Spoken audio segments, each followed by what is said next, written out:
Har bir inson hayotida turli sinovlarga uchraydi. Jumladan, Bollivud yulduzlarini ham bu sinovlar chetlab o'tmaydi. Sushmita Sen. Bu aktrisa ikkita o'ta jiddiy va hayot uchun xavfli kasallik bilan kurashdi.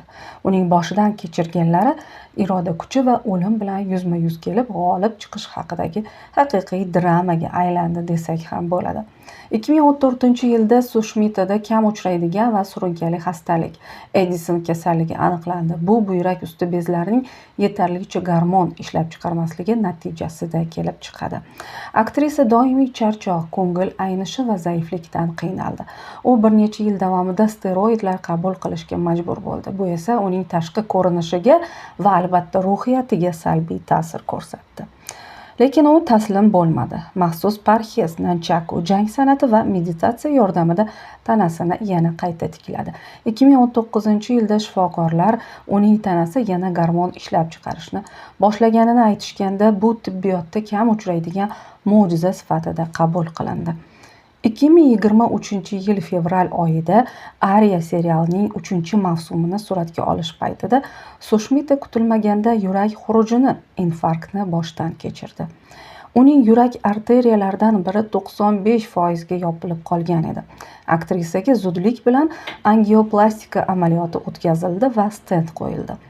Eng hayratlanarlisi shundaki, operatsiyadan atigi bir necha hafta o'tgach, u yana sport zaliga qaytdi va suratga olish ishlarini davom ettirdi.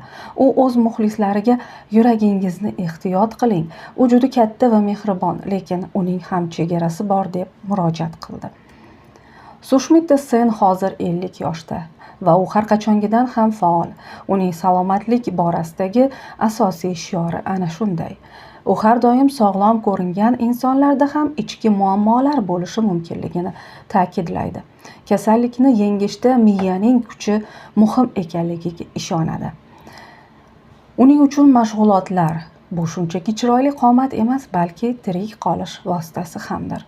Men 2 marta o'lim bilan uchrashdim va har safar unga hozir emas, hali qiladigan ishlarim ko'p dedim, deydi aktrisa o'z intervyularidan birida. Uning bu yoshda ham shunchalik tetik, go'zal va kuchli ko'rinishi haqiqatan ham hayratlanarli. Ayniqsa boshidan o'tkazgan Edison kasalligi va yurak xurujidan keyin uning tiklanishi ko'pchilik uchun ajoyib bir motivatsiya bo'ldi. Nima uchun uning 50 yoshdagi ana shu holatini ham muhokama qilishadi? U nafaqat yoga, balki og'ir jismoniy mashqlar va nanchaku, sharqona jang san'ati bilan shug'ullanadi. Bu uning mushaklari va yurak tizimini chiniqtiradi. Sushmita doimo yosh bu shunchaki raqam degan falsafaga amal qiladi. Uning nutqlari va dunyoqarashi ko'plab ayollarni o'z yoshidan qo'rqmaslikka o'rgatadi.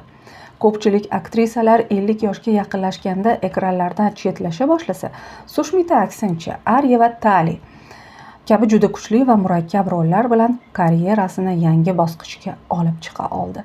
Sushmita Sen Hindiston tarixida birinchi bo'lib koinot go'zali tojini qo'lga kiritgan ayol sifatida qoldi. 30 yil o'tsa ham u hali hanuz o'z maqomini saqlab kelmoqda. Unga albatta qoyil qolish mumkin. Siz izohlarda u haqdagi fikringizni albatta yozib qoldiring.